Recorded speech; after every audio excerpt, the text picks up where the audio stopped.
Well, hello everyone. I am here today with a honored guest, and I'll tell you a little bit about Amy before we begin. But my name is William Adjei, and I'm here with Amy Sherman. Amy is a leader, a trainer, an author, a speaker, a writer, a thinker. She currently directs the Sagamore Institute's Center of Faith in Communities, and what they do is really train and consult with faith-based social service providers and also religious congregations who desire to invest more in effectively reaching their neighborhoods and serving their neighborhoods. She partners very closely with a number of organizations, one of which is one called Made to Flourish. And Made to Flourish is a network that empowers pastors and Christian leaders in their ministry. She partners with them specifically by contributing a lot of her writing and her thinking and speaking. And Amy is also a prolific author. So she's authored several books, over 7 books, and hundreds of articles and essays on a wide range of topics, again, in the area of service and community and kingdom calling and ministry. One of her books was an honoree in 2013 for Christianity Today's Choice as Book of the Year. And that book was called Kingdom Calling, Vocational Stewardship for the Common Good. She's also helped publish a number of guides, the Charitable Choice Handbook for Ministry Leaders, the ABCs of Community Ministry, which is a curriculum for congregations, and then establishing a church-based welfare to work mentoring ministry, a practical how-to guide. We're here today to discuss her latest book, published earlier this year. I'll let her tell you all about it. It's called Agents of Flourishing, and this is a book that we're here to just discuss and learn a little bit more about. A framework is maybe a way to describe that Amy really articulated in the book, really again to help guide ministry leaders and also individuals in living their fullest when it comes to realizing what God has brought them to in the area of ministry. And again, I don't want to take away too much from her description of it. So we'll dive into it. So Amy, welcome. And we're so glad to have you and very much looking forward to the conversation today. Well, thank you, William. I appreciate your interest in my work and in this new book. All right. Well, just to get us started, wanted to start with the book again. If you could tell us the title and just a very high level about your intended audience for that book, why you wrote it. And the reason I ask is I know that it actually fits within a broader, I would say, effort or initiative that you've been working on that actually has a number of contributors and a number of pieces that you were sort of working towards. So I'd love to hear a little bit about, again, the impetus behind the book and the intended audience. Sure. So the full title of the book is Agents of Flourishing, Pursuing Shalom in Every Corner of Society. And the primary audience really is church leaders. The stories in the book are stories about churches and the ways that they are contributing to the flourishing of their communities. But it's certainly a book that lay people in the pews can read as well and be hopefully inspired by and instructed by. The motivations for working on the book, I think, were a few different things. One very practical one was that I've been encouraged by the number of pastors and congregational leaders that I have met over the past decade or so, who essentially say something like this to me. Our congregation wants to live into the call of Jeremiah 29:7, to seek the peace and the prosperity of our city. We take that seriously. We want to do that. But honestly, candidly, we're not quite sure exactly what that looks like or how to do that. So that was a primary driver, I would say. But also, I think that part of my motivation was my awareness from non-Christian family members, non-Christian friends, uh, this awareness of great skepticism about the value of the church, Mm, some hostility, frankly, towards the Christian community, and sort of this assessment that churches sort of do more harm than good. Um, and I think we have to be honest about our failings, and we have to be honest about the ways that the Christian church has um, harmed folks. And we've got some we've got some problems, in our own camp that need addressing.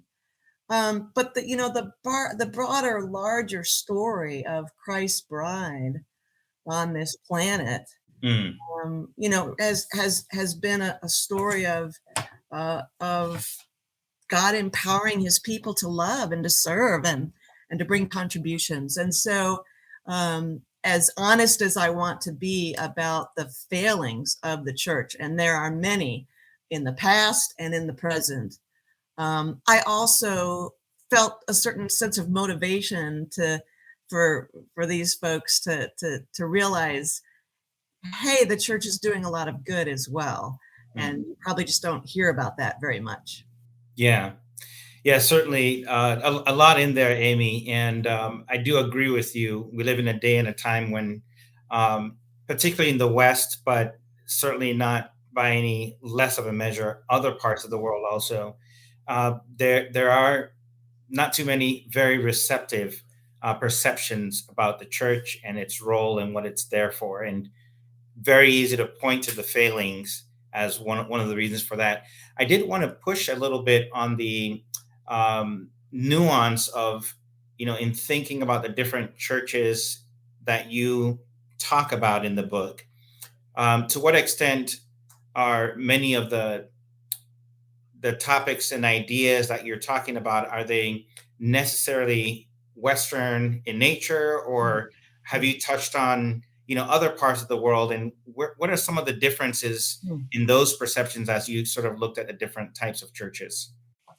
Yeah, well, the book really is, it is a North American book. It is a book about, churches here. At one point, a few years back, early on in the project, I had thought a little bit about, I wonder if I could include some stories from some other churches. But already the book was broad and big, and ultimately 3 years later, I still had to cut about, I don't know, 40% of it down after I had sent the manuscript in. But I mean, I certainly think that we have a lot to learn Mm, from other churches, in the majority world in particular. And in fact, Kingdom Calling highlighted a church from Kenya, that I think has a great deal. That I actually got to go over to Nairobi and spend time with them, and that was really special. But it is a book about these churches. But the larger message of the book really is universal, mm, because the title Agents of Flourishing is meant to remind us of a couple really important things. One is that God is for flourishing. God made a world of shalom. And I really sort of use the words flourishing and shalom somewhat interchangeably, in the book. Um, and secondly, there's this huge theme throughout the scriptures, um, about God's desire that His people seek the flourishing of the other.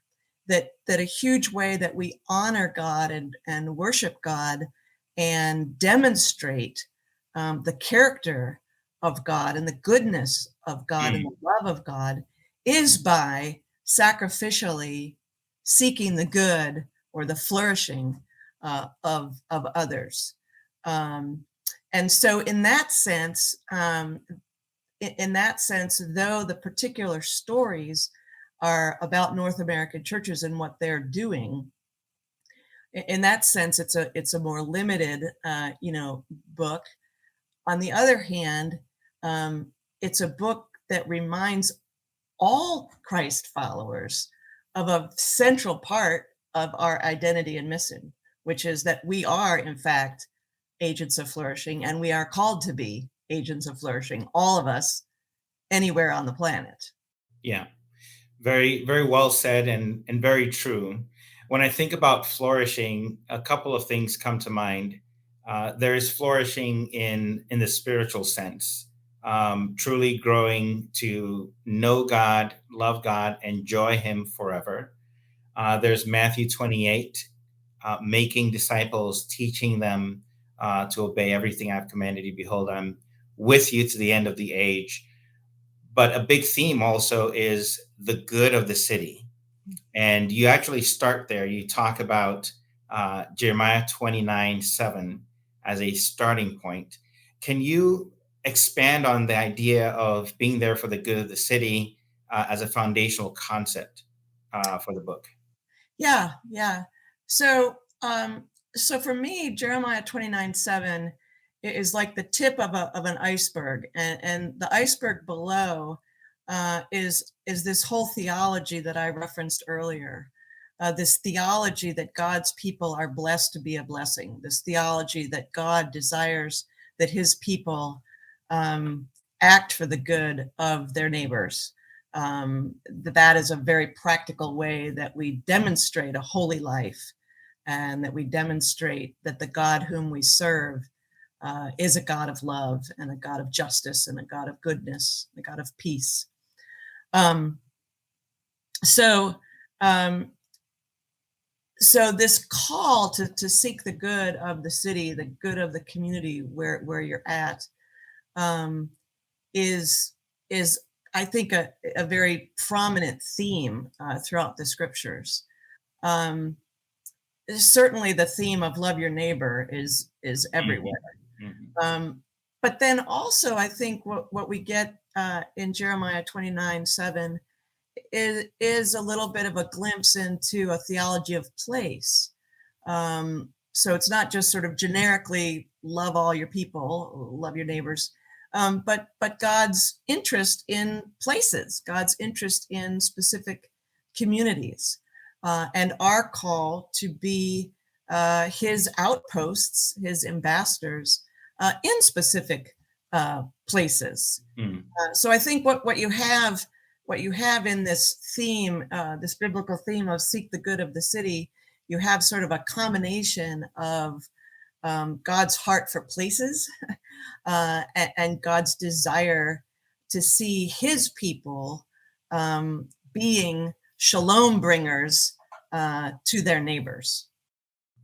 Yeah, very, very well said. And to extend even further on the good of the city, um, how does a Christian leader or a church wrestle with addressing very practical social needs without compromising the primacy of the gospel message and the spiritual, eternal health of the community and the specific individuals to whom that ministry is really focused on? Yeah.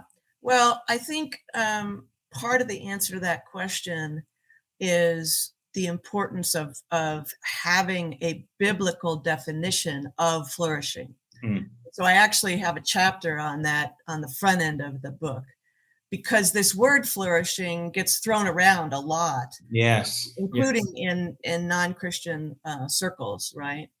Um, and so it's really important that we um, see clearly, well, what is a biblical understanding of flourishing? Because it's really quite different in many ways from a secular view of that. There are some overlaps, essentially because of common grace, right? Pretty much all people would say, we love justice, we want peace, we want beauty, right? So in that sense, there are, ways in which what I think of as flourishing is not that different than what my non-Christian neighbor might Mm, describe as flourishing. But at the same time, there are also some really sharp differences. And I think at the heart of the biblical notion of flourishing is that it's relational flourishing. mm, It's flourishing that is aligned with how God made us. And God made us for relationship. mm, The primary relationship for whom he made us is himself.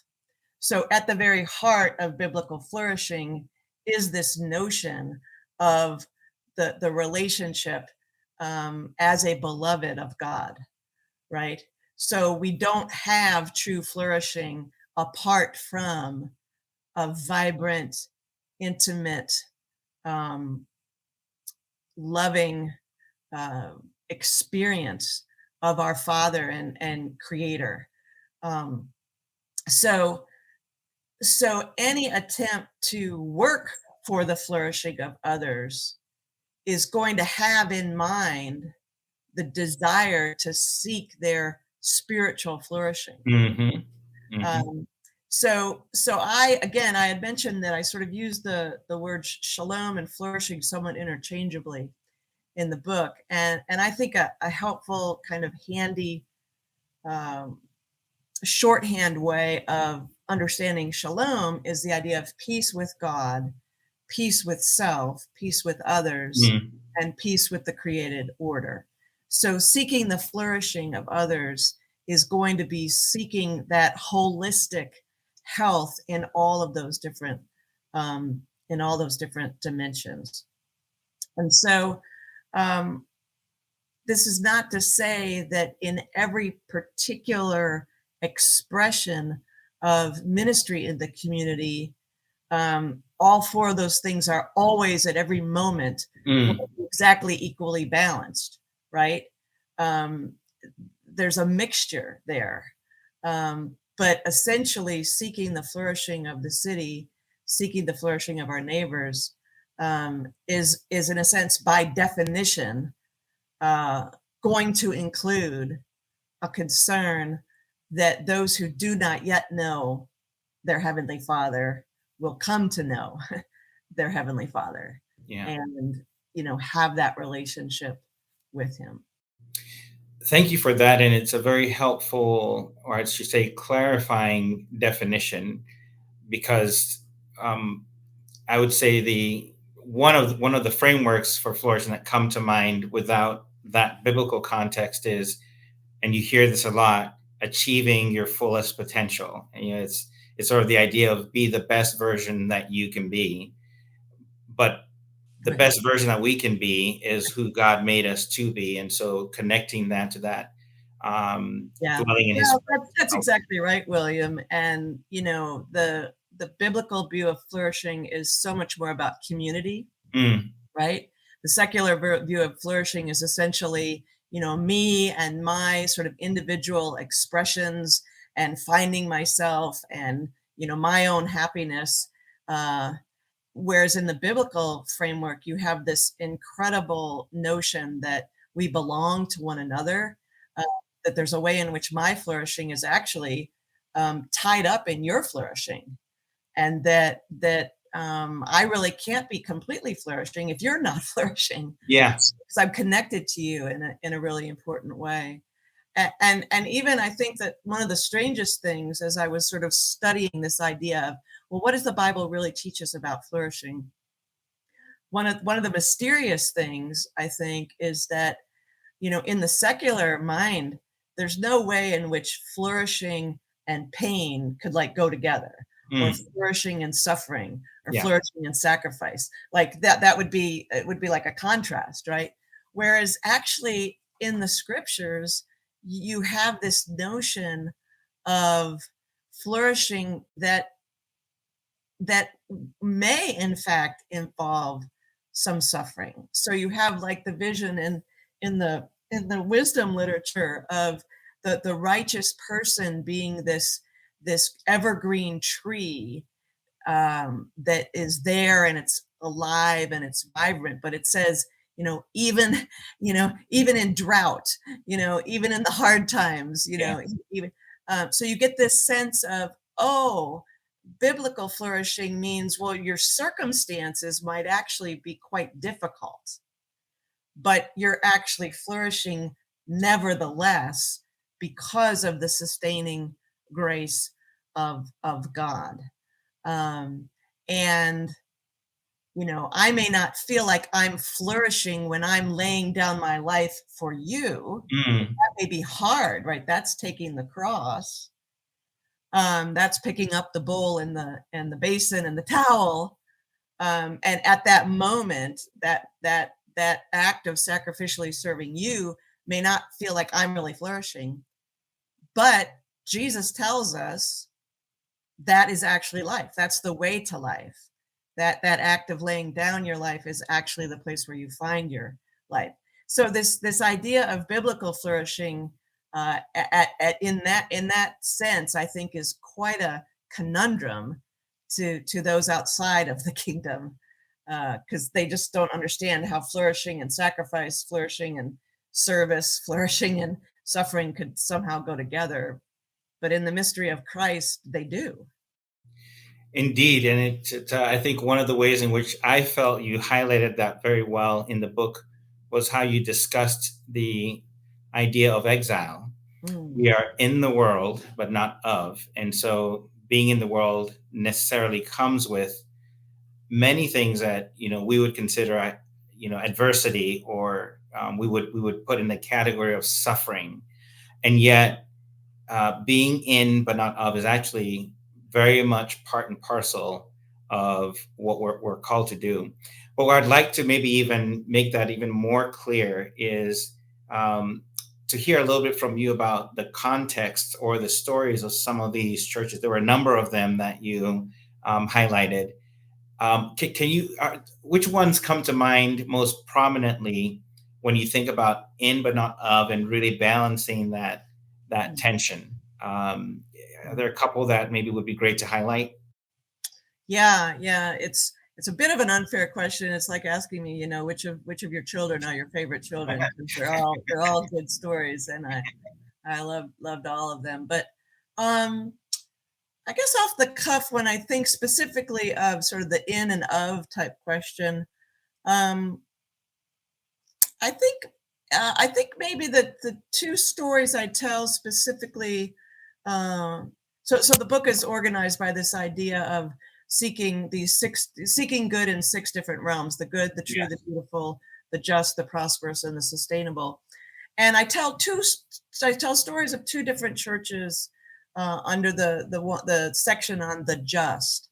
And I think they're good examples of this, in and not of. So the one is a relatively small church. It's a multi-ethnic church in Richmond, Virginia, not too terribly far from where I live, about an hour away.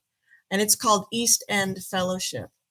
And essentially, what I highlight in talking about that church is that they are contributing, I think, to the realm of the just and well ordered, because they are living and demonstrating um, the whole biblical notion of reconciliation, the notion of living unity in diversity. Mm. Um, they have thought a great deal about reconciliation across class and racial divides, and they have tried very hard to create a community that is that glorious heterogeneous community, uh, that Every tongue and tribe and nation. every tongue and tribe and nation.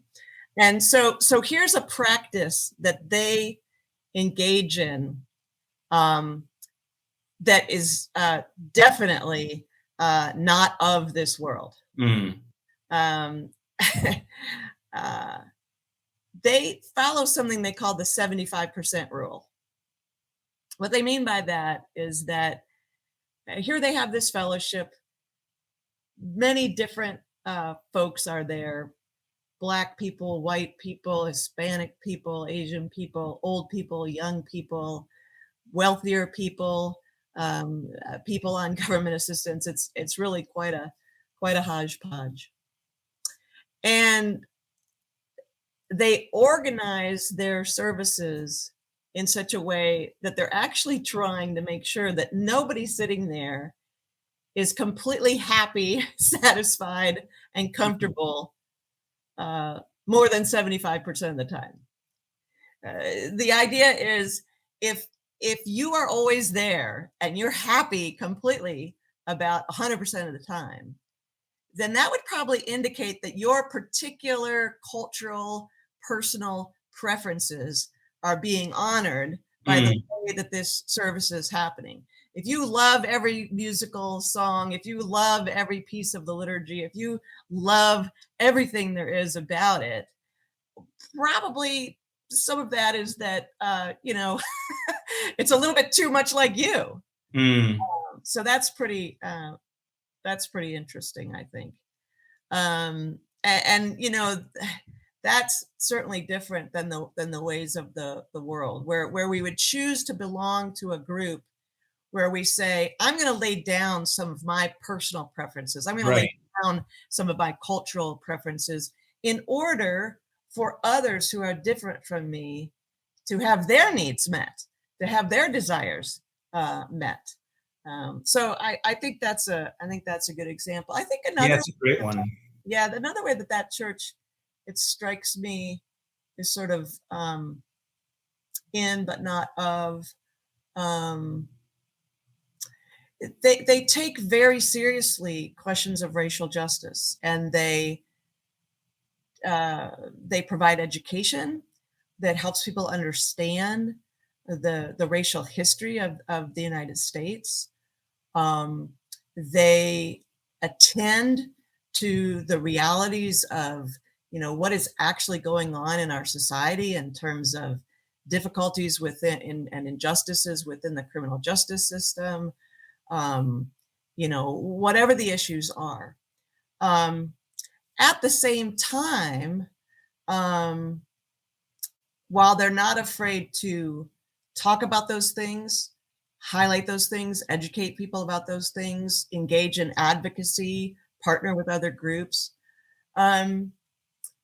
they also are less interested in sort of mobilizing protest. Again, not that there's not a role for appropriate protest. I want to be really careful how I depict what they're doing.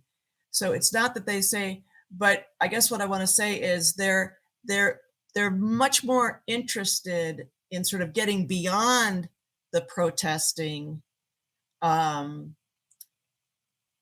to some really creative ways of how different groups can make culture together, and how we can live into reconciliation by working together, building together. And they even define racial reconciliation as a spiritual formation process. Okay. Not just a sociological process. So in those various ways, I think they are in the world, very attentive, very aware of what's going on, lamenting actively the injustices that exist, and yet responding to those things in some ways that are distinctively biblical. Yeah. I mean, those are really powerful examples, and almost gives you a note of encouragement in the type of environment we live in today. And we could probably spend an hour, wrestling with, the state of our democracy, the state of our country, and this seems to be at least one helpful answer that brings peace, brings shalom, right? By bringing community together across all these lines. I think you had one more example that you're going to share. Love to hear. So another church in that same section of the book is a church in the Midwest. It's called Church of the Servant, and it's a Christian Reformed church in Grand Rapids, Michigan. And I wrote about them because I was very taken by their long, faithful commitment over the past, really probably 25 years or more, to restorative justice. So this is a church that cares very deeply about the criminal justice system, is ministering to prisoners in a variety of very practical ways. Everything from this church really helped in all kinds of ways stand up the first church behind bars Mm. in Michigan. They played a really important role in the standing up of a wonderful church that's called Celebration Fellowship, which meets in one of the prisons in Michigan. They are very involved in aftercare. So as prisoners are released, the church has partnerships with different ministries that are helping folks to reintegrate, helping them with transportation and jobs and housing and the like. It's a church that's involved in education. They do a lot. It's a church that's in the same place as Calvin College, and Calvin College is a wonderful a school of folks that take the life of the mind very seriously, just like you do at Wheaton College, and just like my alma mater, Messiah College, does. Got to give a shout out to Messiah. So they've done incredible education initiatives and bringing in, speakers who come and talk about justice and the like. They're involved in advocacy. They're trying to address inequities in the criminal justice system. So in all of those ways, they're very present in the midst of the realities of the criminal justice system. Yet they're not of this world. I think in a couple important ways. One of the things that they, I think, really do well is honor the humanity of people behind bars. And there's a lot in our society that's sort of lock them up and throw away the key, and they're all a bunch of monsters, right? There's a dehumanization. Certainly not everyone, in our society, but that's a reality, that there are attitudes like that in our cultural waters, right? And so for these folks to sort of stand up and honor the inherent human dignity, even of people who have done very, very bad things, is a way of not being, of the world. And then maybe related to that, what I would say is that we have a criminal justice system in our country that essentially is retributive. So it's very interested in punishing offenders. It's concerned about the offense that has been done to the law and to the state. And it's a system where we, I think, pay some lip service to the idea of rehabilitation.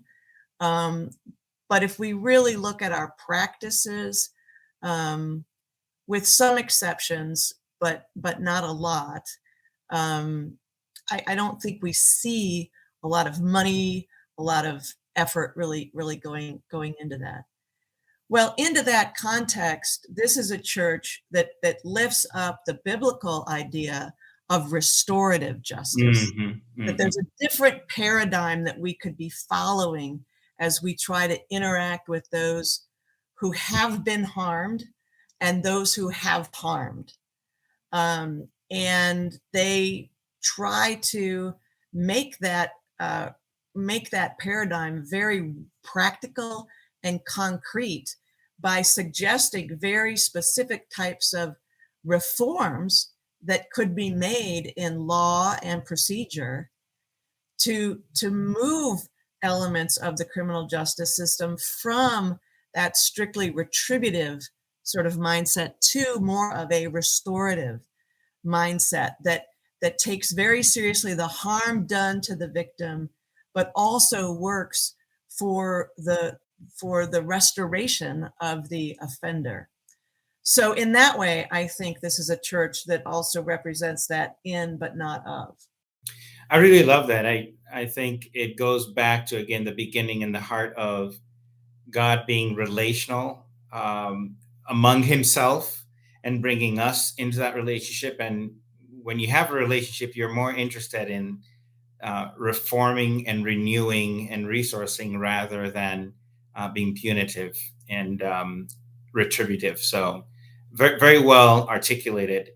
There are a couple of other things that stood out for me in the book. I really love also the framework that you talked about in terms of where churches and how they approach and how they think about ministry. So there's the institutional model, there's the organic, and the partnership focused. Could you talk a little bit about that? And then I'd like to sort of take us to the rest of the 6-part framework to sort of kind of finish out with that. But I'd love maybe to kind of set some of the context with the approaches to ministry that you outlined. Yeah. So I've spent a lot of my life trying to come alongside of congregations as they've thought about how to be involved in ministry in their communities.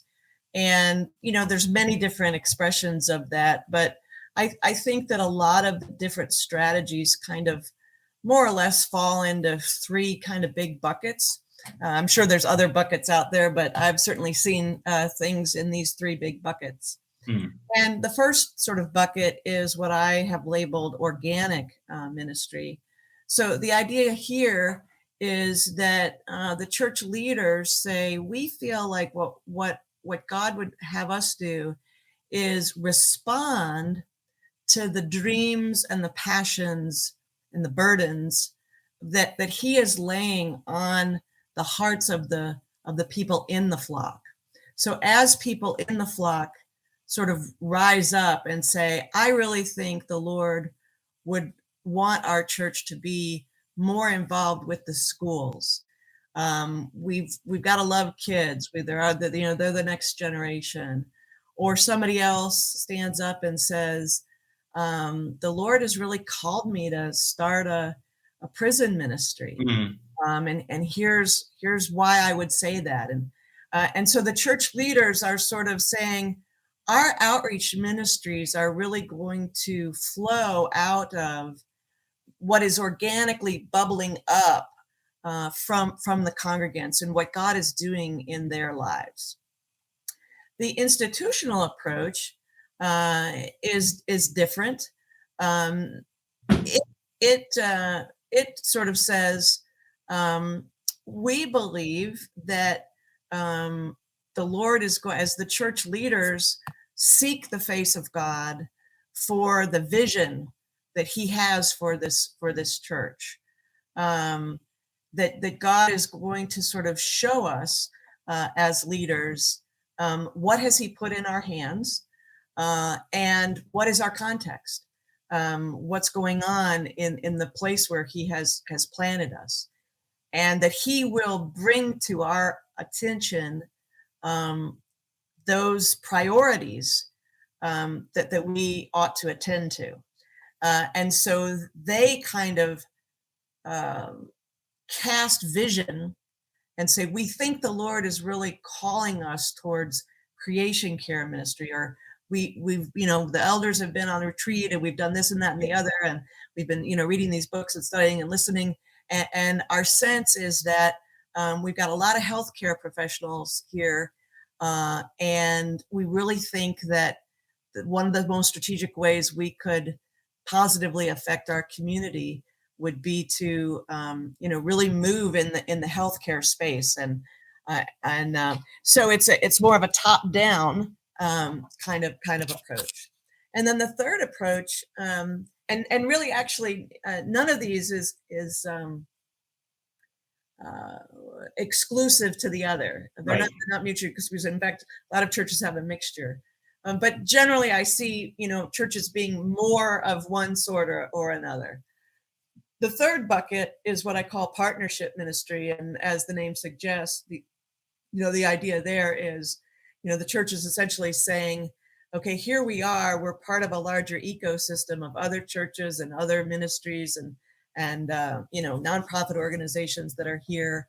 Um, let's spend some time listening to the folks that are in our community, and finding out what they're already doing, and then asking the Lord to show us, with whom might we partner? Where could we, given our unique assets, where could we add value to what's already going on? And so, the church is sort of like, we don't really want to start anything of our own. Right. What we really want to do is pick, 3 or 4 or 5 strategic partners and really grow those relationships. So those are the 3 buckets.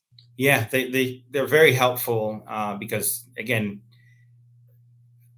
what a church leadership team, what a pastor, what they're all wrestling with is, what are we to be, what are we to do, and how do we substantiate that choice of where to focus. So, and the tendency without a framework like this, why this is helpful is it's very easy to go and become and look more like corporate America, right? We're building a strategic business plan, or a multi-year long range, plan. But it's a little different, when it comes to the mission of the church. And that's why I think this is very helpful and really appreciate it. Well, what I'd like to do next is, not leave our conversation without talking about the marks of genuine flourishing and the corresponding endowments. And this is sort of in my mind, it's sort of the heart of the book, the framework. And you've touched on the just and the well ordered in a couple of instances, but could you talk about some of the other ones and give us a sense of what those are? And that'd be Yeah. helpful. Yeah. So, of course, the whole point of the book is sort of how do we seek the flourishing of our community? And I was very helped by a framework called the Human Ecology Framework, from a group called Thriving Cities Group.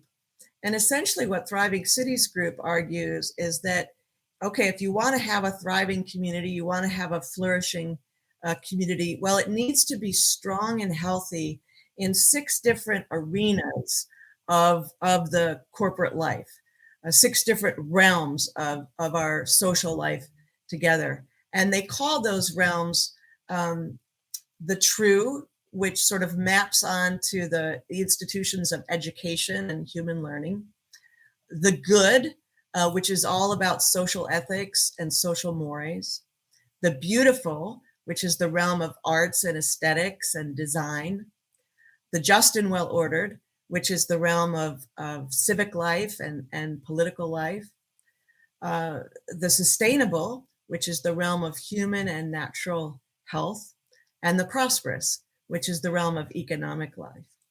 And so what I realized was that as pastors ask that question, well, we want to be Jeremiah 29:7. We don't quite know how to do it.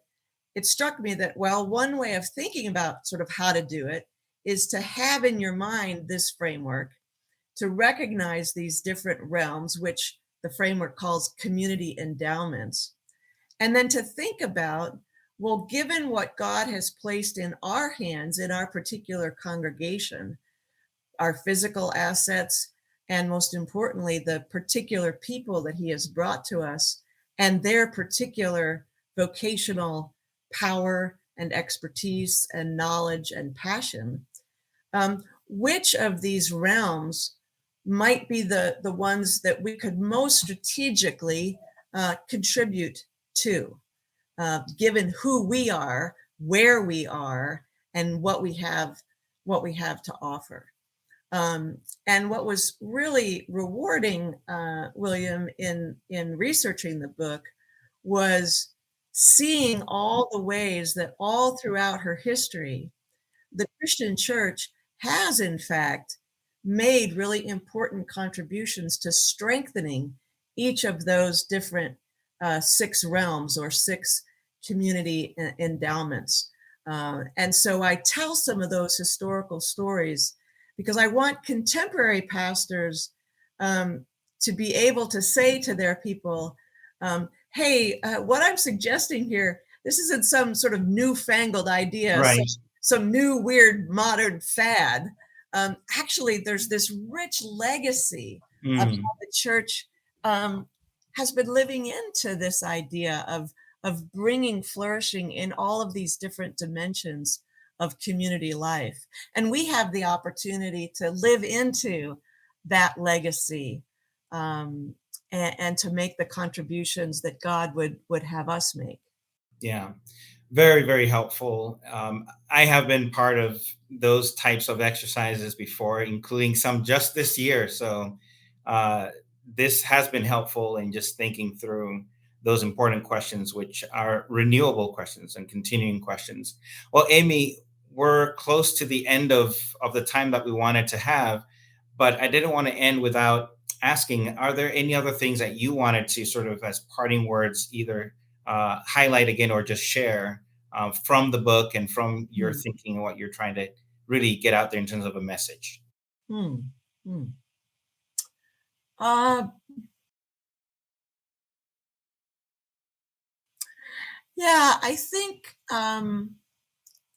I was laughing with a pastor friend of mine the other day, and I do trust the Lord's timing about, sort of when this book came to birth. Mm, Um, I said, but in my own human mind, uh, I feel like it's not the greatest time to write this particular book, because it's a book that kind of sets out some ambitious vision for church leaders. And frankly, I think church leaders are exhausted right now. I think church leaders are overwhelmed. So there's part of me that wants to sort of say, okay, here I am. I'm the author of this book. First thing I want to say to you as a pastor is, like, take a break, like, mm, have a sabbatical, amen. vacation, get recharged. Don't feel burdened by my book as I throw it out at you and say, oh, now on top of everything else that you've had to deal with during the pandemic, go out there and change your city. Um, so I do want to sort of say to folks, hey, it's okay if right now it's not the best time for you to be reading and implementing this book. At the same time, I also think that some of the very issues that have brought stress and strain and lament to a lot of pastors, that part of the antidote to some of those things actually is living in to this calling uh, Mm, of encouraging people to be agents of flourishing. Because again, the strange way of Jesus is that as we seek the good of others, we will find life. And that's even the promise of Jeremiah 29:7, right? Seek the peace and prosperity of the city into which I have sent you, mm, for mm. in its shalom you will find yours. Yeah, yeah. Well, with that, we will conclude. Again, a deep and a hearty appreciation for your time and for even putting the 3 years and more, right? It's not just the 3 years, but the lifetime that sort of seeded much of that to work this out for the benefit of many of our leaders here that are, I think, gonna enjoy what this has to show. So, thank you very much, and all the best with some of the other projects that you have going on. Thank you. Thank you, William. Thank you so much. Take care. All right. Bye bye. Bye bye.